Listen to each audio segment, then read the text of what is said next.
श्री सद्गुरुनाथ महाराज की जय। ध्यानमूलं गुरुर्मूर्ति, पूजामूलं गुरुर्पदम्,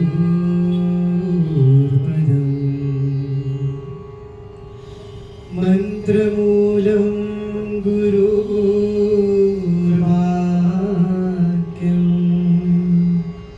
मोक्षमूलं गुरुकृपा।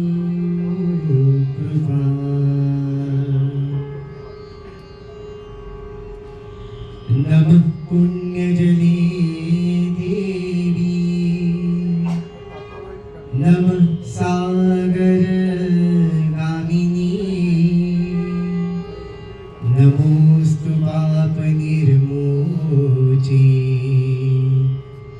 नमो देवी वरानने, नमोस्तु ते ऋषिवर संघसेविते, नमोस्तु ते त्रिनयन देहनिसृते, नमोस्तु ते सुकृतवतां सदा वरे, नमोस्तु ते सततं पवित्र पावनी।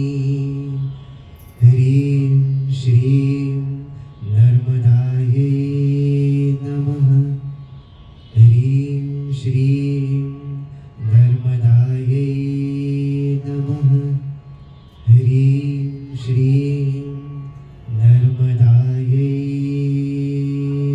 नमः।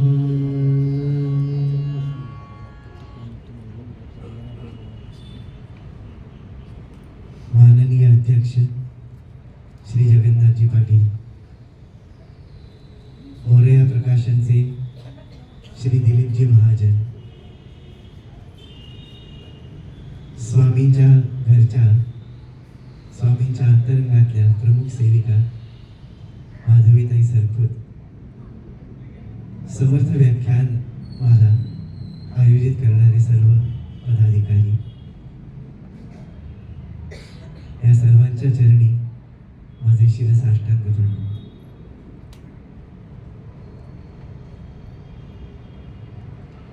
87-88 साली जेव्हा ऑर्केस्ट्रामध्ये गायचो तेव्हा असा माईक धरायचो, तसा आज MSCBच्या कृपेने धरायला मिळाला। पण जाणवतं कालममध्ये भूमिकांमध्ये किती फरक पडतो। मोबाईल जर बंद केला किंवा समजा सायलेंटवर ठेवला तर बरं होईल, कारण महत्वाची काम असतील मोबाईलवर बोलायला लागेल, पण आवाज नाही आला तर बरं होईल, म्हणजे प्रयत्न करा। तेव्हा असा माईक घेऊन गात असताना मनात असायचं की मोहम्मद रफी, किशोरदा यांच्यासारखं नाव व्हावं, माझं महत्व वाढावं, हा भाव तेव्हा असायचा। आणि आज माईक धरताना माझ्या माईचं प्रेम सर्वांना लागावं, माझ्या गुरूंच्या कृपेचा अनुभव सगळ्यांमध्ये यावा, भले उदयन आचार्याला विसरूनही जात होतो पुढे, काही हरकत नाही।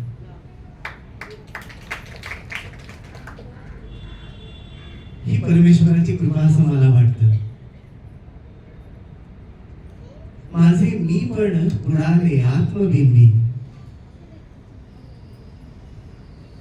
पूर्णानंद स्वामींचा अभंग आहे, गुरुकृपे केशवी आकडीला, समाधी शेतेला की पूर्ण ठेला। त्यामध्ये ते म्हणतात की माझे मी पण बुडाले आत्मबिंबी, जो आत्मस्वरूपाने सर्व व्यापून आहे, ज्याला तुम्ही स्वामी म्हणता, आम्ही आई म्हणतो,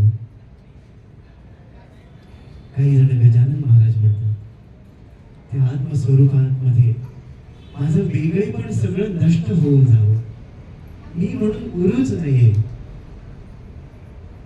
ह्यालाच अध्यात्म म्हणतात ना.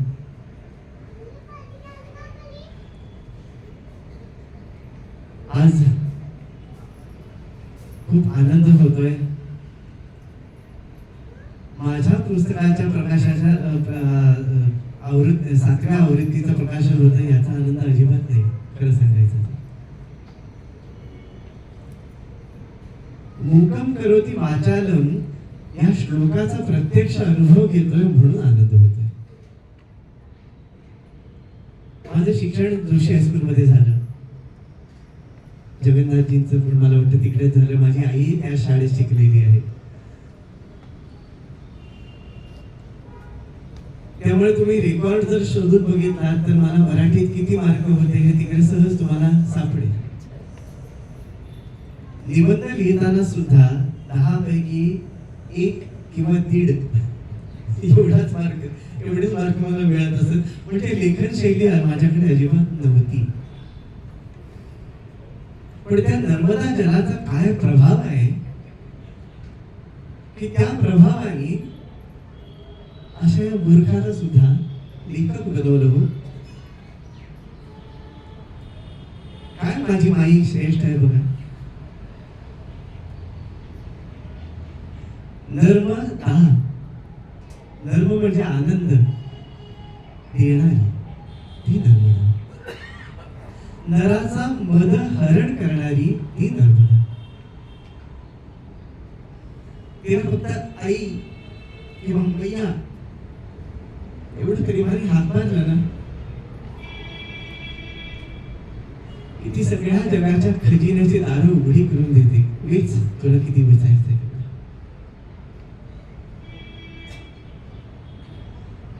3 परिक्रमा झाल्या. खरं सांगायचं तर हे व्यावहारिक वळण झाल्या तिने करून घेतल्या.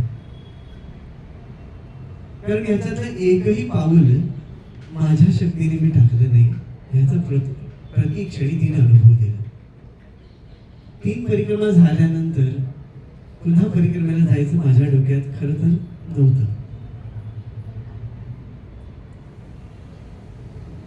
पण माझे श्रीविद्येतले गुरु श्री राज नरहरिगिरी ज्यांनी महेश्वरला आश्रम बांधलेला आहे ते मूळचे तंजावरचे, तामिळनाडू मधले. ह्या बाबतीत पण फार मला गंमत वाटते की माझे सद्गुरू म्हणजे कलावती देवी बेळगाव कर्नाटकातल्या, माझे श्रीविद्येतले गुरु तामिळनाडू मधले, नर्मदा मैया मध्य प्रदेश मधली आणि मी महाराष्ट्रातला.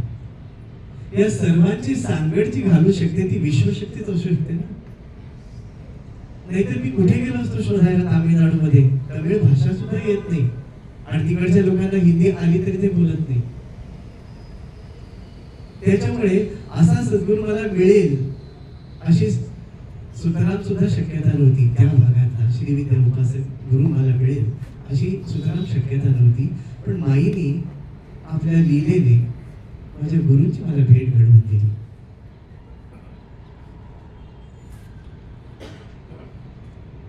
माझ्या सद्गुरूशी बोलत असताना मी त्यांना अभिन्न रूपानेच बघायचो आणि ते सुद्धा स्वतः सांगायचे की कलावती देवींची उपासना चुकून सुद्धा सोडू नकोस ना. कारण तू जो इथपर्यंत आलेला आहेस तो केवळ आणि केवळ आईच्या कृपेने आलेला आहेस. ज्याचा एकदा आपण चरण धरले, हात धरला म्हणूनच नाही, गुरुचा हात आपण धरूच शकत नाही.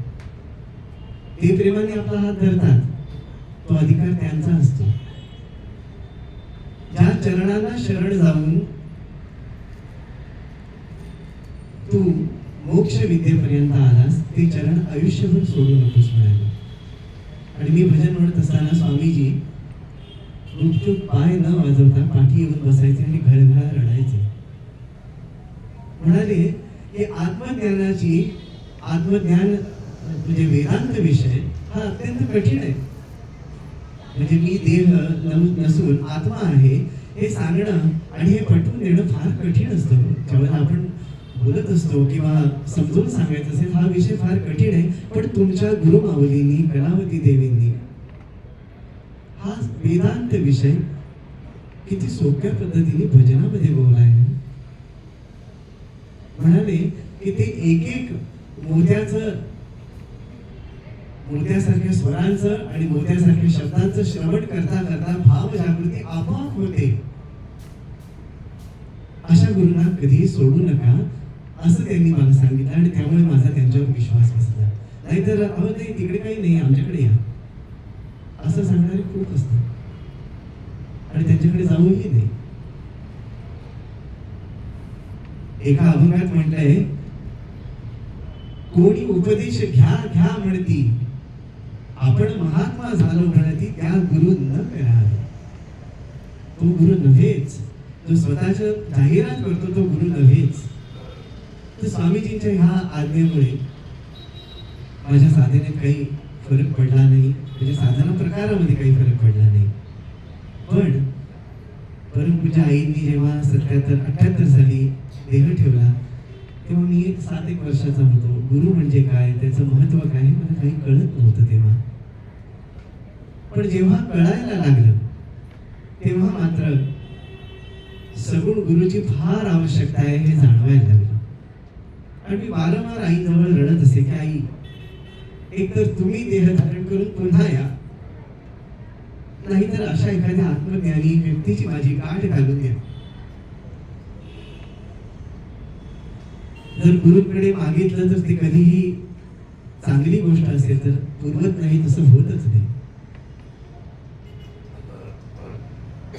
स्वामीजींची माझी भेट झाली, सगळं तुम्ही युट्यूबवर ऐकलेलं असेल, त्यामुळे मी पुन्हा ती गोष्ट सांगत नाही, कारण आपल्याला दुसरं काहीतरी बोलता येईल.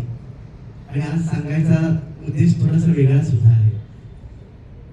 पण जे जे गुण मला हवे होते की तो आत्मज्ञान संपन्न असावा, तो कलाकार असावा, तो वेदांताचा ज्ञानी असावा आणि तो अतिशय कोमल स्वभावाचा असावा, तर तसा सद्गुण मला नर्मदा माईच्या काठी मुळेश्वर मध्ये स्वामीजींच्या रूपाने मिळाला. पुरी 5 वर्ष मला त्यांचा सहवास मिळाला, फार सहवास काही मिळाला नाही मला.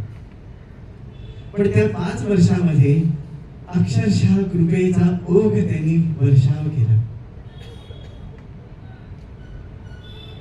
जेव्हा ते कैलासला जायला निघाले तेव्हा मला म्हणाले, उदयन, मला उदयनजी म्हणायचे ते, कारण मी त्यांच्यापेक्षा 10 वर्षांनी मोठा होतो. माझा गुरु माझ्यापेक्षा 10 वर्षांनी लहान. मला म्हणाले, उदयनजी, कैलाश से मेरा शरीर वापस आएगा तो नर्मदा जी में विसर्जित कर देना. हृदयात खंजीर खुपसल्यासारखं झालं. आईचा सहवास मिळाला नाही आणि आता जो गुरु मिळालाय तो सुद्धा निर्वाणीची भाषा बोलायला लागला. मी त्यांना म्हटलं, स्वामीजी, तुमच्यापेक्षा मी 10 वर्षांनी मोठा आहे, माझं शरीर कुठे टाकायचं ते तुम्ही विचार करा. मला म्हणाले, उदयन जी, भगवान के सारे गणित आपको नहीं समझे अभी तक. मैं जितना कहता हूँ उतना सुन लो. असं म्हणून त्यांनी एकाक्षर ब्रह्माचा माझ्या भ्रुकुटी मध्यावर स्पर्श करून जी सगळ्यात मोठी दीक्षा असते ती दिली आणि म्हणाले, माझी स्थल समाधी बांधायची नाही बरं का, मला जलसमाधीच द्यायची. खूप कठीण जातं हो, ज्याच्यावर आपण एवढं प्रेम केलंय ती व्यक्ती आता निघून जायची भाषा करते, हे खूप कठीण जातं सहन करायला. मी त्यांना विचारलं, का बरं असं?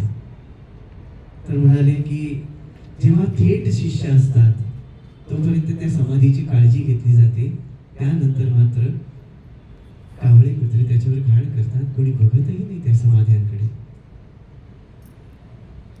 त्यामुळे मला नर्मदेमध्ये जलसमाधी द्या. त्याच्याने फायदा असा होईल की जेव्हा जेव्हा नर्मदेकडे बघशील तेव्हा तेव्हा तुला माझी आठवण होईल म्हणाले. त्यामुळे नर्मदा ही माझी गुरु आहे, माझी गुरुमाऊली नर्मदेच्या जलामध्ये आहे. पुढे त्यांनी 2 इच्छा त्यांच्या सांगितल्या मला. बांधलं नाही हा, फक्त इच्छा सांगितल्या. मला म्हणाले, उदय जी, मेरी बहुत इच्छा है, एक परिक्रमा हम दोनों साथ में करेंगे.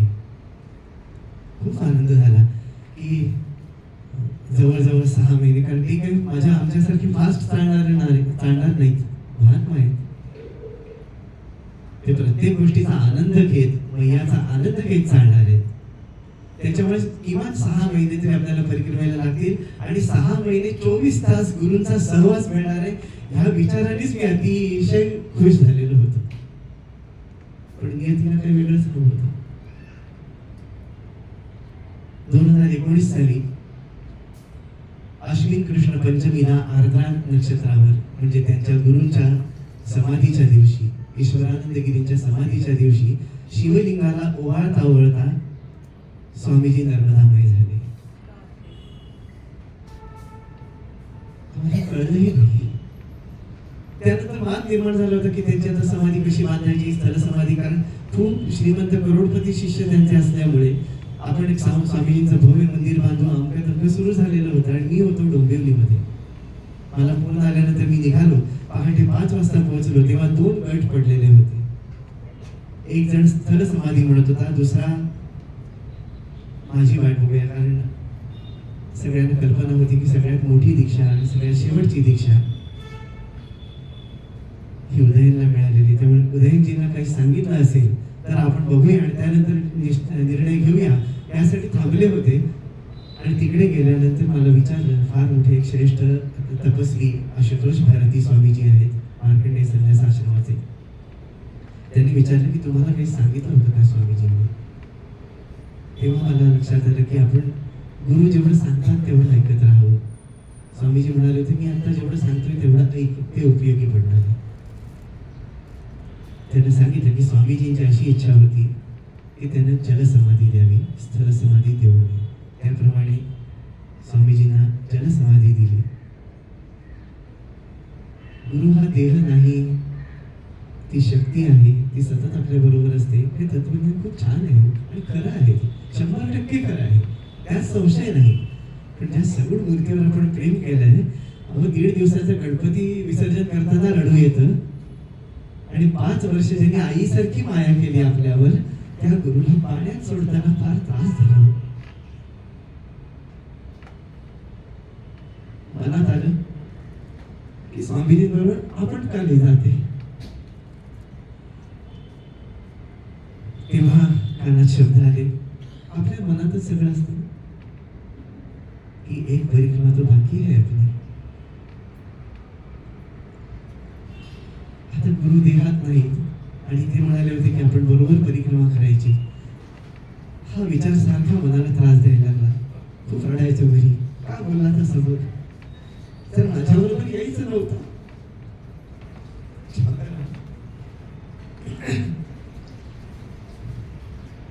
का बोलला तसं. त्यानंतर ते दुःख तसंच मनात ठसठसत सारखं राहायचं. अक्कलकोटला गेलो एकदा. या स्वामींच्या घराशी काय संबंध आहे ते आता तुम्हाला लक्षात येईल. अक्कलकोटला गेलो, खरं काही डोक्यात नव्हतं. अंबेजोगाईचं दर्शन घेतलं, तुळजापूरचं दर्शन घेतलं आणि स्वामींकडे गेलो. वटवृक्ष मंदिरात गेलो. मंदिर बंद होण्याची वेळ होती. 12 वाजता स्वामींना नैवेद्य केलं, त्यानंतर बंद करतात काही काळ दर्शन. त्यावेळेला आम्ही नेमकं पोहोचलो आणि एक सेवेकरी, काळा सावळासारखा दिसणारा सेवेकरी धावत धावत धावत आला आणि म्हणाला की या तुम्हाला आतमध्ये यायचंय का. खूप बरं वाटलं. आतमध्ये गेलो आणि कुठेही गेलो की थोडंसं काहीतरी गावं. ती गायांचे आपल्याकडे थोडासाच आवाज गेलेला आहे, पण तो देवाच्या चरणी लावावा ही इच्छा असल्यामुळे मी थोडंसं गुणगुणलो. तर तो पुजारी म्हणाला की तुम्हाला बसायचंय का इकडे, मंदिर बंद होणार आहे पण तुमच्यासाठी व्यवस्था करतो. मी, माझी बहीण आणि सुधीर मराठे म्हणून माझा गुरु होतो, आम्हाला तिघांना त्यांनी स्वामींच्या समाधीच्या म्हणजे वटवृक्ष मंदिराच्या पाठी बसण्याची व्यवस्था केली आणि म्हणाले की इकडे थोडी संगीत सेवा करा. अतिशय आनंद झाला की स्वामींच्या कानावर आपले स्वर पडणार आहेत, म्हणजे आपल्या स्वरांचा आज उद्धार होणार आहे. रडत रडतच भजन म्हटलं. पुन्हा पुजारी आला, म्हणाला स्वामींच्या पादुकांवरची ही गुलाबाची फुलं तुम्हाला प्रसाद म्हणून देण्याची प्रेरणा झाली. ही फुलं घ्या. फुलं मिळाल्यावर स्वामीच भेटल्याचा आनंद झाला. जप करत बसलो. इतका आनंद मिळत होता, असं वाटत होतं मी आता सद्गुरूंच्या मांडीवर बसलोय. वटवृक्षाचं मूळ आहेत ना स्वामी, सर्व गुरूंचे गुरु आहेत ना स्वामी. त्यांच्या मांडीवर बसलोय असा काय आनंद होत होता. खरंच जे साधक आहेत त्यांना हा लक्षात येईलच. त्यानंतर थोड्या वेळाने पुन्हा ते पुजारी आले आणि म्हणाले, 1.5-2 महिन्यापूर्वी ज्या वटवृक्षाखाली स्वामींनी देह ठेवला आणि ज्या वटवृक्षातून त्यांनी आदेश दिला की हम गया नहीं जिंदा है, त्या वटवृक्षाची फांदी अचानक मोडली आणि त्या मोडलेल्या फांदीला वाळून आम्ही स्वामींच्या पादुका तयार केल्या आहेत. त्या पादुका तुम्ही घरी घेऊन जाल का? अक्षरशः अंगावर रोमांच उभारले. जो त्रैलोक्याचा स्वामी तो स्वतःहून म्हणतोय, मी तुझ्या पाठीशी आहे, मी तुझ्या बरोबर येतोय. त्याआधी दत्त महात्म्याचं पारायण घरी करत असताना परमपूज्य आई आणि स्वामीजी दोघे स्वप्नात आले होते आणि म्हणाले होते, आम्ही पादुका रूपाने तुझ्या घरी येणार आहोत. आता हृदयाला पटलेलं होतं की गुरु आपल्याला सोडत नाही. वटवृक्षाचं मूळ, साऱ्या अध्यात्माचं मूळ स्वामी समर्थ आहेत. त्यांच्यामध्ये सगळे सद्गुरू त्यांच्यामध्ये सामावलेले आहेत. तर त्या वटवृक्षापासून तयार झालेल्या 3 पादुकांचे जोड त्यांनी ताई, मी आणि सुनील मराठे तिघांना प्रसाद रूपाने दिले. आणि त्या पादुका घरी आल्यानंतर असं वाटायला लागलं की आता माझी आई, माझे स्वामीजी, माझे स्वामी सगळेजण माझ्या घरी आलेले आहेत. आता सगुण सहवासाची गोडी त्यावेळेला चाखलेली आहे, पण आता त्याची फार आवश्यकता नाही राहिली. आता पादुका रूपाने ते आपल्याकडे कायमचे आले. आणि तेव्हाच मनामध्ये आलं, स्वामीजी तुम्ही आलात का? आता चला परिक्रमेला. त्या पादुका घेऊन ही 4थी परिक्रमा करण्याची प्रेरणा झाली. गुरु म्हणाले होते ना की आणखी एक परिक्रमा आपण बरोबर करूया. त्या सद्गुरूंचे चरण कमल बरोबर घेऊन मी परिक्रमेचा संकल्प केला आणि तो सद्गुरूंनी पूर्ण करून घेतला. इतर 3ही परिक्रमांमध्ये मला जिकडे मिळेल तिकडे मी राहत होतो, जे मिळेल ते खात होतो. पण किरण आहे, अविनाश दादा आहेत, दोघेही साक्षीदार आहेत की ह्या वेळेला राजेशाही परिक्रमा झाली. कारण स्वामीजी बरोबर होते, गुरुच्या पादुका बरोबर होत्या. प्रत्येक आश्रमात गेले की अरे ठीक है, वो तो सब परिक्रमावासियों के लिए है, आपके लिए अलग रूम है. आम्ही न मागता की ते ठिकाणी इतकी सुंदर व्यवस्था. तेव्हा जाणवलं की ते गुरुतत्व सगळ्या जगाचं स्वामी आहे, हो सगळ्या जगाचा मालक आहे. ओही मालक दुनिया का पिता माता दाता, तूच मालक आहे. त्या मालकाची व्यवस्था मालकाप्रमाणेच होणार ना. मग आम्हीही निश्चय केला तिघांनी की जे जे गुरु सेवेला लागेल ते सगळं आपणच, त्याचा भार कोणावर पडू द्यायचा नाही. 3ही परिक्रमांमध्ये ATM वगैरे वापरण्याचा प्रश्नच नव्हता. पण ह्या परिक्रमेत मात्र आम्ही आमच्यातर्फे सेवा व्हावी. अहंकार म्हणा काही म्हणा, कारण स्वामीजी बरोबर असते तर त्यांना असं मी खर्च करून दिला नसता ना. जे जे लागेल ते मी माझ्याकडनं आणणार आणि त्यामुळे मी कोणाहीकडनं एकही पैशाची दक्षिणा न घेता ही परिक्रमा केली. कारण माझ्या गुरूंच्या सेवेसाठी मी परिक्रमा करत होतो. आणि माझा धाकटा भाऊच किरण आणि अविनाश, या दोघांनी इतकी सुंदर साथ दिली की आजपर्यंत माझ्या 3ही परिक्रमांमध्ये असे साथीदार मला मिळाले नाहीत. तिघांचेही गुरु वेगवेगळे, पण आमच्यात कधीही गुरुधर्म वादच झाला नाही.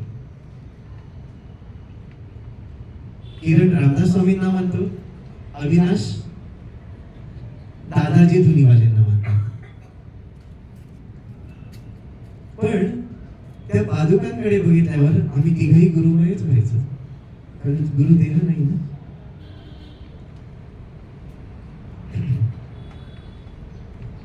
चौथ्या परिक्रमेची प्रेरणा ही अशी झाली किंवा ती करून घ्यायचं हे सद्गुरूंनी ठरवलं होतं. स्वामीजींचं एक सांगणं होतं की जेव्हा आपण परिक्रमा करू ना, तेव्हा श्रीयंत्राची पूजा करत करत राजोपचार पूजेसहित परिक्रमा करूया. गुरुचे प्रत्येक शब्द म्हणजे आज्ञा असते. एवढा सगळा संभार घेऊन जाण्याची माझी खरंच योग्यता नाही, कारण ते राजोपचार घेऊन जायचे म्हणजे छत्र छाम रमक तमक एवढं. स्वामीजींना म्हटलं की मी माझ्या पद्धतीने माझ्या शक्तीनुसार जसं जमेल तसं करीन. माझी गुरुभगिनी सीमाताई पिल्ले आहे, अर्चनाताई आहे, यांनी छोटे छोटे राजोपचार तयार करून दिले छत्र चामड्याने. पण त्या पूजेला जवळजवळ 2.5 तास लागायचे. हे 2.5 तास मला सहज मिळत होते का हो? परिक्रमेत शक्य नसतं ते. मी किरण आणि अविनाश दादाचा का उल्लेख केला त्याचं कारणच हे की हे दोघं जर नसतील माझ्या बरोबर तर ही राजोपचार पूजा आणि ही 2.5 तासांची रोजची साधना 2.5-3 तासांची मला शक्य झाली नसती. एकदा सद्गुरूवर विश्वास ठेवला की सद्गुरू परिस्थिती आपल्याप्रमाणे बदलतो, आपल्याला अनुकूल होईल अशी बदलतो. याचं हे उदाहरण आहे. वास्तविक कोणाला बरोबर घेऊन जायचं हा माझा स्वभावच नव्हता आणि तशी इच्छाही नव्हती. किरण माझ्या घरी 10 ऑक्टोबरला आला, बरोबर ना रे किरण? 10 ऑक्टोबरला आला. एक तर त्यांनी लावलेला टिळा आणि त्याचं एकंदर व्यक्तिमत्व मला अतिशय आवडलं होतं. पहिल्याच दिवशी अगदी खरं खरं सांगतो की हा माणूस फार सात्विक आहे. पण त्यांनी मला विचारलं की दादा मग परिक्रमेला तुमच्याबरोबर येऊ शकतो का? मी काहीच उत्तर दिलं नाही. मी फार खडूस आहे हो. आता माईकवर गोडगोड बोलतो ठीक आहे, काही उत्तर दिलं नाही. पण माईने एक प्रेरणा दिली की माझ्याजवळ काही कारण नसताना एक दंड जास्तीचा आलेला होता. परिक्रमेला एक दंड लागतो आपल्या बरोबर, एक दंड कमंडल हे लागतं. तो दंड त्याच दिवशी किरणला मी दिला. त्यालाही आनंद झाला. तोपर्यंत कसं होतं की आमच्यात नातं नव्हतं ना, त्यामुळे तो काहीतरी वेगळं मानायचा. हा आचार्यजींकडनं मला दंड मिळाला वगैरे असं त्याला वाटलं. आता त्याला कळतं की मी काय आहे ते.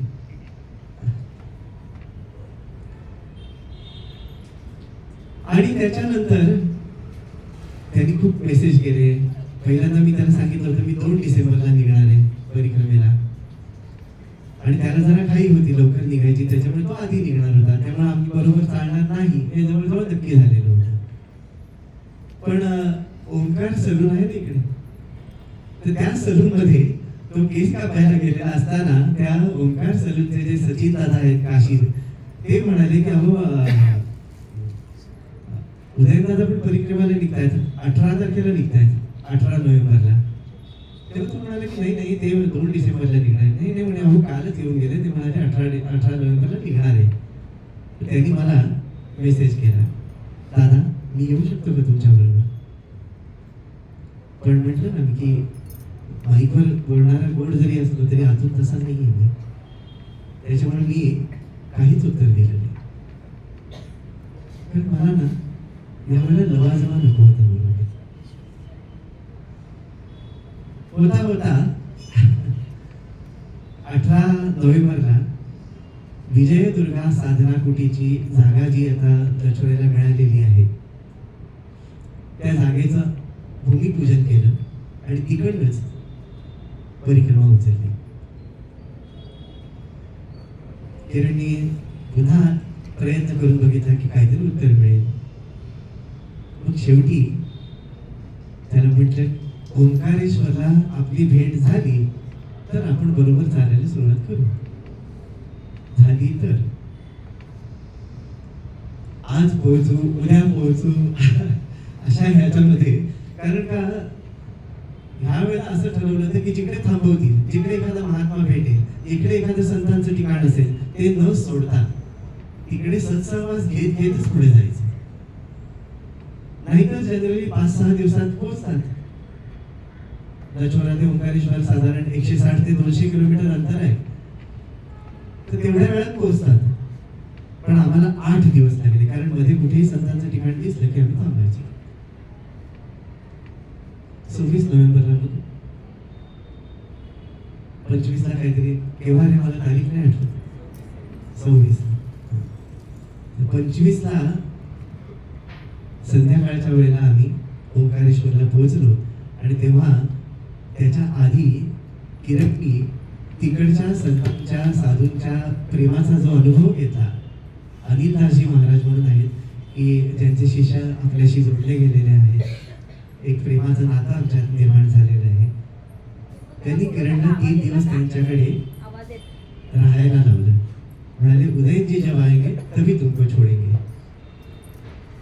आणि त्यानंतर मग 26 तारखेपासून ते शेवटी परिक्रमा पूर्ण होईपर्यंत किरण माझे सगळे त्रास सहन करत माझ्याबरोबर राहिला. माझे सगळे त्रास म्हणजे सांगू का, की जेव्हा मन सूक्ष्मामध्ये जातं आपलं, त्यावेळेला बाहेरचा कुठलाच डिस्टर्बन्स नको वाटतो आपल्याला. आणि ह्या वेळेला माईनी माणसांचं प्रेम तर दिलंच भरपूर. जी काही दर्शनं झाली, आध्यात्मिक जे अनुभव आहेत, ते तर मी कधीच तुमच्याबरोबर शेअर नाही करणार. पण मनाची एक अवस्था अशी माईनी ह्या परिक्रमेत घडवली, अशी देत होती अवस्था, की एकदा नामाला लागलो सकाळी की संध्याकाळ नंतरच भानावर यायचं. आज तुमच्यासाठी ते 2 जण आहेत, विचारून बघा. 7 वाजता चालायला सुरुवात केली समजा, तर संध्याकाळी 4:30 पावणे 5 ला किरण हाक मारायचा, दादा अहो तुम्ही लघु शकेला सुद्धा गेला नाही दिवसभरात. माई काय देते ते खरं हे देते. काय अनुभवायचं होतं, देह मी नाही, देह भावना समोर माझे जाळून टाकलं माई.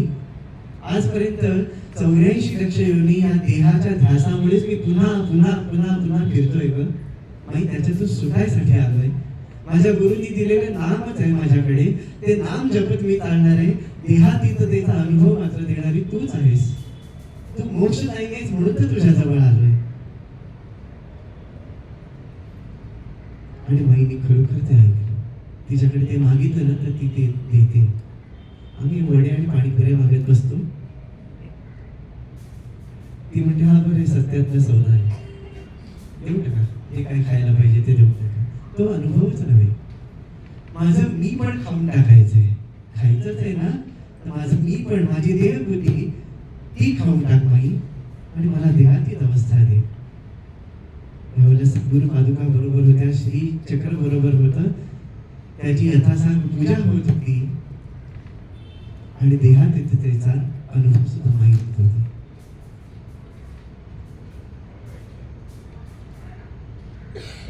माझ्याबरोबर चालणं खरंच त्या काळात खूप कठीण होतं. हे आता मी विचार करतो तेव्हा जाणवतं. मी आज खरं माझा अनुभव कथन करण्यापेक्षाही किरण आणि अविनाश दादांचा अनुभव कथन करतोय. पण साधना करणं साधकाचं कर्तव्य आहे, पण साधकाला सहाय्य करणं फार मोठी गोष्ट आहे, फारच मोठी गोष्ट आहे. आणि ह्या दोघांनी केलेला त्याग मी खरोखर ऋणी आहे त्यांचा. जेव्हा मन सूक्ष्मामध्ये जातं तेव्हा इतर कुठलाही डिस्टर्बन्स नको असतो. आणि अशा वेळेला जर कोणी काही कुठल्याही कारणाने डिस्टर्ब केलं गेलं कोणाकडनं, मुद्दाम करत नाही कोणी, तर प्रचंड आग पाखड होते त्याच्यावर. आणि माझी ही आग पाखड किरणनी एखाद्या धाकट्या भावासारखी सहन केली. किरण तुझी परिक्रमा संपूर्ण संपूर्ण झाली रे, तू खूप सहाय्य केलंस. आणि हे सगळं करत असताना त्याची जी साधना होती, रामदास स्वामींचं जे वाचन होतं ते तो मनापासून करत होता, त्याच्यात खंड नव्हता. मला एका शब्दानेही उलट बोलला नाही. खरं सांगायचं तर हेच सगळे गुण पाहिजे असतात परिक्रमेमध्ये, जे माझ्यात नव्हते पण त्याच्याकडनं मी शिकलो.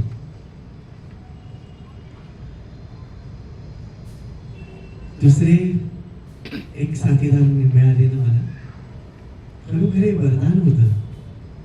अविनाश दादा घेवारी जुनरचे आहेत ते, छान आंब्याची काय आंब्याचे काय म्हणतात त्याला, आमराई वगैरे त्यांची आहे, भरपूर आंबे वगैरे त्यांचा बिझनेस आहे त्याचा आंब्याचा, म्हणजे श्रीमंताकडचा माणूस, बागायतदार. पण आम्हाला त्यांनी सांगेपर्यंत त्यांचं मोठेपण कळलंच नाही. पहिलाच अनुभव त्यांचा मी सांगतो तुम्हाला, म्हणजे इतकं शुद्ध. आपण ते गाणं ऐकतो ना, मन शुद्ध तुझं गोष्ट आहे पृथ्वी मोलाची, तू चाल गड्या तू चाल पुढं तुला रे गड्या भीती कोणाची. याचं जर मूर्तिमंत उदाहरण बघायचं असेल तर अविनाश दादा घेवारी आहेत. परिक्रमेला जाण्याचा त्यांचा काही फारसा विचार पहिल्यांदा नव्हता. ते दादाजींची म्हणजे दादाजी दुनीवाल्यांची सेवा खांडव्याला आश्रमामध्ये करत असत, शेतामधली सेवा. आणि तेव्हा एक परिक्रमावासी त्या रस्त्याने जाता जाता चक्कर येऊन पडला. त्या परिक्रमावासीला त्यांनी त्याची शुश्रूषा केली चांगली, आणि त्याला त्याचा हात खांद्यावर घेऊन त्याला परत योग्य ठिकाणी म्हणजे योग्य रस्त्याला नेत असताना तो परिक्रमावासी म्हणाला की अरे इतकी सेवा करतोस, एखादी परिक्रमा कर की. त्या क्षणी त्यांच्या मनात परिक्रमेचं बीज त्या परिक्रमावासीच्या मुखात माईने रोवलं, आणि हा साधा भोळा माणूस माईची आज्ञा मानून परिक्रमेला निघाला. खिशात 2200 रुपये 2201 रुपये होते त्यांच्या. आणि मानधाता परिक्रमा, पहिल्यांदा मानधाता पर्वताची परिक्रमा करतात, तर ती परिक्रमा करायला म्हणून ते गेले. आणि 2 साधू आले आणि म्हणाले की आम्हाला काहीतरी पैसे दे, आम्हाला यज्ञ करायचा आहे. तर या साध्या भोळ्या माणसाने सगळे पैसे आपल्या खिशात काढले आणि याच्यात एखादी नोट देऊया असं त्यांच्या मनात आलं. त्या साधूंनी सगळेच पैसे हातात घेतले, एवढे लागतीलच म्हणाले. तुमच्या माझ्यासारखा असता तर त्या साधूंची उद्धत घालून नक्की पैसे परत घेतले असते. पण अविनाश दादा म्हणाले ठीक आहे, लागतात एवढे तर घ्या. आता त्यांच्या खिशात फक्त 1 रुपया होता. डोक्यात विचार आला नाही की आता परिक्रमा कशी करू. त्यांच्याच शब्दात सांगायचं तर माईनेच दिलेलं की माईच घेऊन गेली की आता काय आपल्याला कशाला चिंता करायची. किती सरळ आहे हो. इतका विश्वास असेल ना त्याची परिक्रमा नक्की सुफळ संपूर्ण होणार. आणि खरोखर त्यांची तशी झाली परिक्रमा. आम्हाला ते भेटले महेश्वरच्या आधी, जलकोटीला ते आम्हाला भेटले. तोपर्यंत काही आम्ही बरोबर चालत नव्हतो. तोपर्यंत मी, किरण आणि राजेंद्र रणदिवे म्हणून डोंबिवलीतले होते. पण त्या राजेंद्र दादांचं चालणं जरा फास्ट होतं. मला काही तेवढं फास्ट चालायची इच्छा नव्हती आणि आमची क्षमताही नव्हती. त्यामुळे त्यांना म्हटलं होतं, सुरुवातीलाच आम्ही तिघांनी एकमेकांना सांगितलं होतं आपण एकमेकांच्या बरोबर निघालोय, पण कायम बरोबर राहावं असं डोक्यात ठेवायचं नाही. जेव्हा वेगळं व्हावंसं वाटेल आनंदाने वेगळं व्हायचं. त्याप्रमाणे राजेंद्र दादा वेगळे झाले. ते त्यांच्या गतीने त्यांची परिक्रमा छान पूर्ण झाली. किरण मात्र बिचारा माझ्या कचाट्यात अडकला. अविनाश दादांचं प्रेम जे मला अनुभवायला मिळालं तेव्हा मला प्रेमरूपी प्रवाहातनं माई भेटली, त्यांच्या रूपातनं माई भेटली. ह्या परिक्रमेत खूप परीक्षा होती. मला खूप ताप आला, कफ झालेला होता. त्यानंतर एकदा चांगला सरळ रस्ता असताना सुद्धा मी पाय कसा काय घसरला माझंही मला कळलं नाही, किरणलाही कळलं नाही. दांडीशी आपटलं, गुडघा दुखावला. त्याच्यानंतर अनेक गोष्टी मैयानी यावेळेला शिक्षा या देहाला दिल्या. देहातीच अवस्था भोगायची आहे ना तुला. जी जी वेदना होते ती देहाला होते, आत्म्याला होत नाही, याचा अनुभव देण्यासाठी इतकी कठोर झाली होती मैया. पण या देहाची काळजी सुद्धा घ्यायला तिने हे दोन भाऊ पाठवले. आम्ही सिलकंठ नावाचं जे तीर्थक्षेत्र आहे तिकडनं पुढे निघत असताना मला फारच त्रास व्हायला लागला, मला चालताही येईना. तेव्हा अविनाश दादा आणि किरण यांनी निर्णय घेतला की आता जे कुठलं मंदिर लागेल पहिल्यांदा तिकडे आपण विश्रांती घेऊया. त्याप्रमाणे हंसेश्वर म्हणून तिकडे कोणीही परिक्रमावासी जात नाही. का जात नाही तर आता सिलकंठला जेवण झालं लगेच 1.5 किलोमीटरवर काय बघायचं, सगळ्या शिवपिंडी सारख्याच. आपला देवभक्तीतला विचार. खरं प्रत्येक शिवलिंगाचं दर्शन घेत जायचंय तेवढं नाही शक्य, पण जेवढं शक्य आहे तेवढं तरी घ्यावं. पण 1.5 किलोमीटरवर थांबायला कोणी तयार होत नसेल, त्याच्यामुळे त्या हंसेश्वरला यांनी दोघांनी ठरवलं की आपण दादांना आज विश्रांती घ्यायला भाग पाडायचं. त्यामुळे दिवस बाकी असून सुद्धा आम्ही हंसेश्वरला थांबलो. साहजिकच तिकडे परिक्रमावासी कोणी जात नसल्यामुळे व्यवस्था नव्हती. म्हणजे जेवण खाण अमकं तमकं म्हणजे आपलं आपल्याला करून घ्यायला पाहिजे, लाकडं आणायला पाहिजेत, इथपासून सगळी तयारी होती. आणि माझा ताप तर वाढायला लागलेला होता. म्हणायला सोपं आहे हो देव मी नव्हे वगैरे, पण कधीतरी डोळ्यात पाणी येतच की. त्या हंसेश्वर मंदिराच्या मोठ्या हॉलमध्ये एका कोपऱ्यामध्ये माझं असं लावलं होतं. माझ्या शेजारी किरण, त्याच्या शेजारी अविनाश दादा आणि बदलापूरच्या दीपाली ते रत्नाकर म्हणून होत्या. पण त्या आम्ही शक्यतो असं करायचो की आपण इकडे तपश्चर्या करायला आलेलो आहे, त्याच्यामुळे शक्यतो तिकडच्या साधूंच्या सूचनेप्रमाणे स्त्री बरोबर राहायचं नाही. त्यामुळे त्यांना वेगळ्या खोलीमध्ये त्यांची व्यवस्था केली होती. त्या तिकडे होत्या आणि आम्ही 3 जण इकडे होतो. किरण आणि अविनाश दादा सगळी व्यवस्था बघायला खाली गेलेले होते. माझ्या डोळ्यात पाणी आलं होतं की आता जर माझी आई बरोबर असती तर डोक्यावर हात ठेवला असता, विचारलं असतं बाळा काय होतंय रे तुला. खिडकीतून आईकडे बघितलं, म्हटलं माई तूच आई आहेस ना माझी. तुझ्या नुसत्या दर्शनात मला आईच्या दर्शनाचा आनंद मिळतोय असे मनाची समजूत घातली. पण खरं होत नव्हतं तसं. असं वाटत होतं की आपल्या आईने डोक्यावर हात फिरवावा, प्रेमाने विचारावं काय होतंय. औषधापेक्षा ते आपल्याला जास्ती आता आवश्यक आहे. कुठेतरी सर्वोच्च प्रेम आईच आहे. मी माझ्या या विचारांमध्ये होतो आणि एकदम कुजबूज ऐकायला आली दाराजवळ. बघितलं तर अविनाश दादा आतमध्ये येत होते. मला म्हणाले की एक बाई आहेत, एक माताजी आहेत, त्यांना तुम्हाला भेटायचं आहे.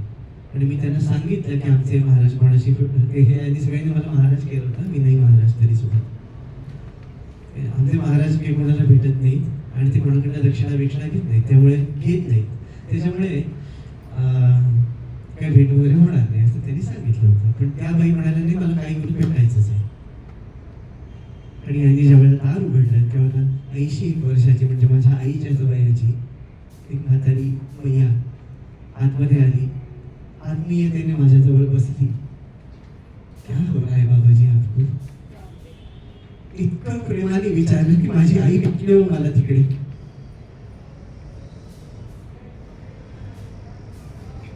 खूप आनंद झाला, खूप बरं वाटलं. आणि खरंच सांगतो त्या औषधाच्या प्रभावामुळे असेल किंवा त्या मैयाच्या ती जी कोण म्हातारी आजी आली होती काही ती अशी आकाशात वगैरे प्रगट झालेली नव्हती, ती काय अदृश्य विदृश्य झाली नाही. माझा ह्या गोष्टीवर विश्वासच नाही. देव आहे तो माणसाच्या देहातच आहे. तुमच्या समोर जे आहे ना ते सगुण साकार आहे. कारण कृष्ण स्वतः म्हणतात की अर्जुन आत्म जाण रे, जाणता सुजाण रे, विश्व नाही मीच आहे सगळ्या तुझी आण रे. हे विश्वरूपाने तो परमेश्वरच नटलाय. तुमच्या समोर जे येत आहे ते साक्षात चैतन्य आहे, तीच मैया आहे. मनापासून त्या माऊलीच्या पाया पडलो. तिने दुसऱ्या दिवशी सकाळी तिच्या घरी चहाला आमंत्रण दिलं. तिच्या घरी सुद्धा आम्ही गेलो, चहा सुद्धा घेतला. चमत्कार ना रंगवले जातात. आणि मला माझी प्रकृतीच तशी नाही. त्या क्षणी तिच्या मनात जे वात्सल्य जागवलं ती नर्मदा माई होती. उगाच भंपक कल्पना करून मैया आमच्या फोटोमध्ये आले आणि ते सगळे तुम्ही डिलीट करून टाका. असले जे मेसेज पाठवतात ना ते डिलीट करून टाका. साक्षात अहो ज्ञानेश्वर महाराज सांगतात, जे जे भेटी जे बुद्ध ते ते जाणी जे भगवंत. कृष्ण दिसला, अंक दिसलं, तंक दिसलं, हे सगळं क्षणिक आहे, खोटं आहे, ते भास आहेत. जो देव आहे तो साक्षात समोर आहे. असो, त्यानंतर मात्र अविनाश दादांचं प्रेम म्हणजे काय प्रकार आहे आणि किती सरळ असावं माणसाने ते मला अनुभवायला आलं. त्यांनी कुठून तरी दूध आणलं, कुठून तरी पाणी आणलं, कुठून तरी चहा पावडर आणि सगळं आणून मला गरम गरम चहा प्यायला दिला. जिकडे काहीच मिळणार नव्हतं असं आम्ही मनाला बजावलेलं होतं की इकडे काही मिळणार नाही, तिकडे ह्या माणसाने जाऊन हे प्रेम म्हणजे देव नाही काय वाटतं तुम्हाला की हा प्रेम रूपाने जो प्रकट होतो तो देव नाही का? दुसऱ्या दिवशी सकाळी मनाची मी तयारी केली होती की ठीक आहे, ताप आला, अंक झालं, तंक झालं तरी सुद्धा देव मी नव्हे, त्याच्यावर थंड पाण्याने आंघोळ करायची आहे हे मनाला बजावलं. उठलो तर ह्या महापुरुषांनी माझ्यासाठी कुठलं तरी लाकडं आणून 2 बादल्या गरम पाणी करून ठेवलेलं होतं. माझ्यासाठी देव हा आहे. नरसिंह पण तेच सांगतात ना, वैष्णव जन तो केणी कहिये जे पीड पराई जाणी रे. दुसऱ्याचं दुःख ज्याला समजतं ना तोच परमेश्वर आहे. माझ्यासाठी हा अविनाश दादा परमेश्वर आहे, माझ्यासाठी किरण परमेश्वर आहे. पुढे एका कांचेकस साधूच्या कुटीमध्ये आम्ही थांबलो होतो. किरण मला खूप सांगत होता, दादा चला इकडनं, दादा चला इकडनं, पण काय झालं होतं मलाच कळत नाही. थांबलो बाबा तिकडे थोडा वेळ आणि त्याच्यामुळे व्हायचा तोच परिणाम झाला. त्या गांजाच्या झाडामुळे कफ झाला प्रचंड, प्रचंड कफ झाला. आणि त्याच्यात अजून आम्ही शहाणपणा काय केला होता की आमच्या जवळची जी औषधं नेलेली होती, किरणची तर एक चांगली मस्त मोठी वजनदार बॅग होती औषधांची. ती औषधं आम्ही आदल्याच दिवशी दान करून टाकली होती, आम्हाला काही लागत नाही. त्याच्या दुसऱ्या दिवसापासून आम्हाला सगळे आजार सुरू झाले होते. वैराग्य सुद्धा तपासून बघते होती, पश्चाताप होतोय का तुम्ही दिलेल्या औषधात, अरे रे आता पाहिजे होती, आता उपयोगाला आली असती, येते का मनात? द्यायचंय तर सगळं देऊनच टाक, परत विचार नाही करायचा. पण किरण पास झाला त्याच्यामध्ये, त्याने अजिबात काही तक्रार केली नाही. कफ झालेला होता, चालणं फार कठीण झालेलं होतं. आणि त्याही याच्यात त्या परिस्थितीत सुद्धा श्रीचक्र पूजा, गुरुचरणांची पूजा सोडायची नव्हती, खंड पडू द्यायचा नव्हता. नाहीतर परिक्रमेचा अर्थ राहत नाही. जर केलेला निश्चय टिकत नसेल तर परिक्रमा काय? निश्चय टिकवायचा आहे, उगाच लागण्याचा भाडा नाही करायचा. मैयाने माझा नियम न तोडला, आज मैया नाही तोडत, तुझा निश्चय कमी पडला, तू परीक्षेत नापास झालास. जी तपस्विनी आहे ती परीक्षा घेणारच आहे, तिला सुद्धा सहजासहजी मिळालेलं नाहीये. हे नर्मदा पण जे आहे, नर्मदा तत्व जे आहे ते तिने जे प्राप्त केलंय सहजासहजी नाही मिळालं. हजारो वर्ष तपश्चर्या केल्यानंतर भगवान शंकर प्रसन्न झाले आणि म्हणाले काय पाहिजे ते माग. तेव्हा तिने सांगितलं की माझ्या नुसत्या दर्शनाने किंवा माझ्या नुसत्या नामस्मरणाने या पृथ्वीतले कलियुगातले मानव तरुण जाऊ देत, एवढी शक्ती मला दे. ही शक्ती मिळवण्यासाठी त्या माझ्या आईने, त्या नर्मदा माईने प्रचंड तपश्चर्या केली. ती तुमच्या तपश्चर्येत तुमची परीक्षा घेणार नाही का? आयुष्यभराची कमाई देताना बाप विचार करतो की कुठला मुलगा, 2 मुलं असतील तर कुठला मुलगा योग्य आहे, कुठला मुलगा ही संपत्ती वाढवेल, त्यालाच किल्ली देतो, त्यालाच सर्वाधिकार देतो. मग जिनी पतित पावनी पण मिळवलंय ती नर्मदाबाई परीक्षा घेणार नाही का? तिने खूप परीक्षा घेतली, आमची सगळ्यांची घेतली. अगदी सुरुवातीला सांगतो, म्हणजे किरण जेव्हा आमच्याबरोबर सुरुवातीला चालत होता तेव्हा मी आणि राजू दादा हे सराईत परिक्रमा वसी असल्यामुळे पुढे चालायचो आणि हा बराच पाठी पडायचा. तेव्हा माझ्या मनात यायचं, मी बोलूनही दाखवलं 2-3 वेळा, हा काही टिकत नाही बहुतेक हा काही टिकत नाही, हा जाईल बहुतेक घरी. पण त्या पठ्ठ्याने सगळे त्रास पहिल्यांदा अगदी म्हणायचा, दादा आज ना करंगळी फार दुखते हो, दादा आज ना पोटरी फार दुखते हो, दादा पोटच बरोबर नाही, दादा काल ना ते परिमाणाशी इतके बडबड करत होते, झोपच झाली नाही हो. असं झाल्यानंतर मग एक दिवस मात्र खरोखर दादागिरी मी केली. त्याला म्हटलं, तर सगळं सुखाचं पाहिजे होतं तर डोंबिवलीतच राहायचंस ना, इकडे तुला त्रास होणारच आहे. इकडे तू काही महायोगी म्हणून गुहा तुझ्यासाठी ठेवलेली नाही, होय ना किरण? त्रास तर सहन करायचंय, कन्व्हिन्स झालंच पाहिजे.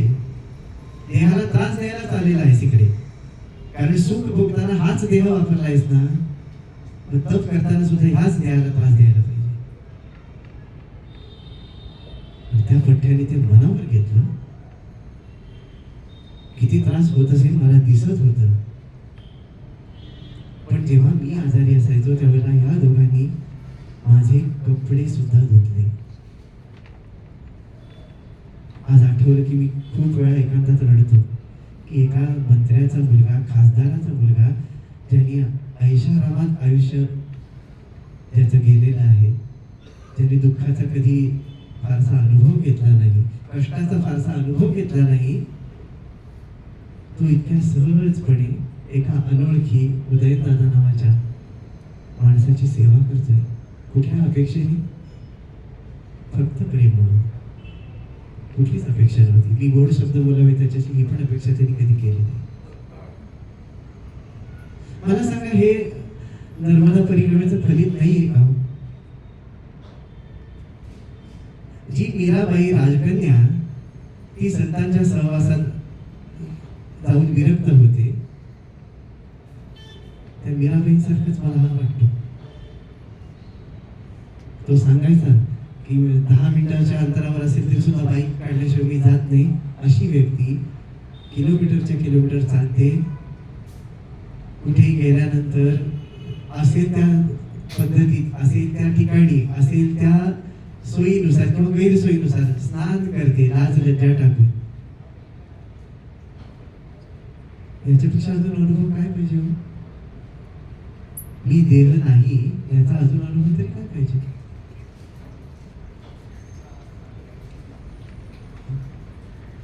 क्षमा करा, मी फारच बोलत राहिलो. एकंदरीत अनेक सत्पुरुषांची दर्शनं या परिक्रमेत झाली आम्हाला. एक आता 2 मिनिटात संपवतो, कारण आपल्या आरतीची पण वेळ झालेली आहे ना. सत्पुरुष असे काही गल्लोगल्ली उभे नसतात, या या या दर्शन घ्या म्हणून.